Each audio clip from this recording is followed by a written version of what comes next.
Okay, welcome to my next video, and it is a combination of our polynomial example that we did combined with this new idea that we should be able to create a sheaf full of these models and analyze them all simultaneously. Okay, so we're not going to use star clusters, but we are going to use polynomials, and they're going to have a similar feel to what we were discussing with the star clusters. Okay, so this is very similar to the code I used in the previous polynomial video, but we're going to revisit it. So I put a loop in it so I don't have to keep running it again. So I'm running this with a norm type 2, which is what I believe I used last time. And I'm going to try the constant model, a line model, parabola,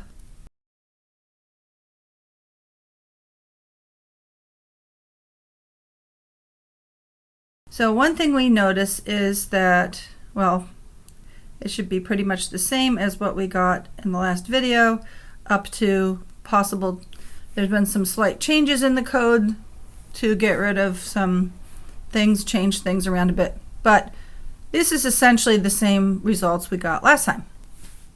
Okay, so we have, it's saying that the 175 is essentially the least squares type of average for all of our y values, and this is our least squares regression line. You could put that in any kind of least squares regression line finder and you should find that.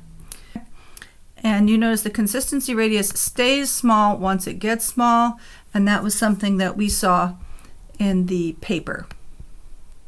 So here in the paper, this was the graphical version of that.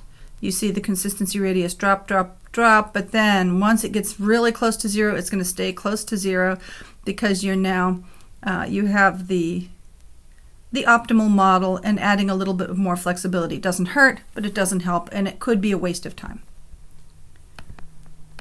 Okay, now I can dive into the code and change this to norm 1. Norm 1 is not the usual norm, but what it does is it's the absolute value of the errors rather than the square of the errors. So you're going to get slightly different results. And there we go. Now this changed a little bit, and like I said, this is because we are now using the 1 norm instead of the 2 norm. So that's going to be the average in the sense that minimizes some of the absolute values of the errors rather than some of the squares of the errors. Okay, and then also your best fit line is going to look a little different because again you're using a different norm. But we do expect this solution and the ones that follow should not really move around a lot because now we have used up all our degrees of freedom. So, all right, so let's try doing all the same thing, but now with a mega model. Put all the models together and try to run them all together. I think I want to just go ahead and PLT show this one so you can see what's going on. And let's start with norm 2 and get this pretty picture. So all the models are connected to all the points now instead of just one model connected to all the points. They're all connected like this. Okay, and then here's our results, and we get all the results at once rather than having to run the loop 5 times. And you notice there's some similarities and some differences. Okay, so the models kind of look similar, except these ones are horrible. And we're going to talk about that. Those are not good. But a lot of things we see some like recurring themes and some similarities. So the reason why this is bad, and we'll dive into this in a second, is because there's a combination between the norm that we're using and the fact that we're using an optimizer, which I believe is the SLSQP optimizer, which is the default one that's going to be used. You can use a different optimizer, but it comes with pluses and minuses. And the minuses are that it takes more, it's a little more finicky to set it up and set the bounds. The nice thing about the SLSQP optimizer is that it helps you set those boundaries that were so important when we were doing the logic circuits puzzles. So those are harder to come by in some of the other optimizers. All right, so let's just see what happens if we change this up and make this norm type 1, and go ahead and do this, and what do we get? We get much better results for like where we were expecting. So these are now solving the puzzle correctly, and you know, our consistency radius looks good over here. So why do we need to do that? What is actually going on when we switch from an L2? Okay, so let me close this down and show you some demos. I'm actually going to do demo 2 first. I just took some points and I wanted to animate what it looks like when you're trying to minimize the sum of the squares. And the little plot you're seeing up in the upper left is the axis is wrong. I subtracted 5, it's like off. It's nowhere near where this plot is. It's just, I've just plotted it here because it was somewhere to sketch it. It's showing you that when you're down here, kind of in the middle of the animation, is when we've minimized the sum of the squares of the errors. Okay, so let's go ahead and run that again so you can see what's going on and sort of let that match with your intuition about what's going on. So there was a minimal point, and now we're getting larger squares again. Okay, now what does that animation look like if instead we're not using sum of squares, we're using sum of absolute values? Then it looks different.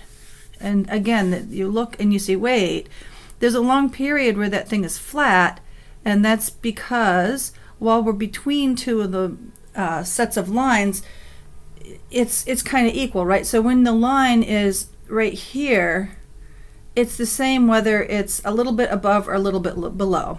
Let me adjust that range a little bit to explain that. Hopefully this will just stop at the right place. So you see the sum of the absolute values of the differences is stable. Okay, we got it. Good. So the whole time this horizontal line is like starts off down here and then moves up to up here. Every time we shorten, well, lengthen one of these 3 lines below, we have to shorten one of the 3 lines above, and it shortens by exactly the same amount that it lengthens because there's 3 red points below the blue horizontal line and 3 red points above the blue horizontal line. So we can put it anywhere in this range and it's still going to have the same sum of absolute value of differences. Okay, so that's why there's that flat part here, and it won't start tipping upwards again until we get above this red line. So let me just run that again the way it was before. Okay, then you can see it'll go right past this point right here that we're staring at. Once it crosses that point, it's going to start tipping back up again, and so forth. Okay, and if we let this keep running, once it crosses this point, it's gonna change the slope of that that function. Okay. Okay, so I took all those numerical results and put them in a big grid, and I just want to make sure that this all makes sense, what's going on and what's causing it. So I split them up. We saw all these results on the screen, and not perfect. Like 0 might be 0.00001. I just did this as a simplified way of discussing what's going on. Okay, so these guys over here are yuck. Okay, I don't like those. Okay, so they're not good. But everything else looks pretty decent. But why are these not good? Okay, so the reason why this is not good is that norm type 2 is getting stuck in local minima, especially with SLSQP. But I just wanted to make a couple points again. I made this point, but I just want to make this clear that regardless, we expected these guys, well, to be honest, we expected these guys too down here, but that didn't work. But we expect them to all be solved perfectly because we've used all our degrees of freedom. There's no more degrees of freedom, so if you get the answer wrong, you should be unhappy. because it was a perfect problem that we fed into the computer. So this is why I'm so unhappy down here with those results. Okay, so we used all our degrees of freedom, and so we do expect perfect answers here. Great. All right, another thing I wanted to point out is what's happening with the constant model, this idea that, like, okay, why are these different? These guys are different because in one case we're optimizing sum of squares, and there is a unique, there's going to be down here a unique solution. Okay, but up here we have some kind of function that goes like that, that's 157 on one end and 176 on the other end, and both of these endpoints are perfectly good, just like we showed in the animation. There's a whole range over which it's a perfectly good solution. So that's what's going on there. Okay, so the point here is that 157 and 176 are both solutions for norm type 1. Okay, so let's see, we also have this solution over here. This is numerically within sneezing distance. I mean, these are not really different. I might have even typed it in wrong.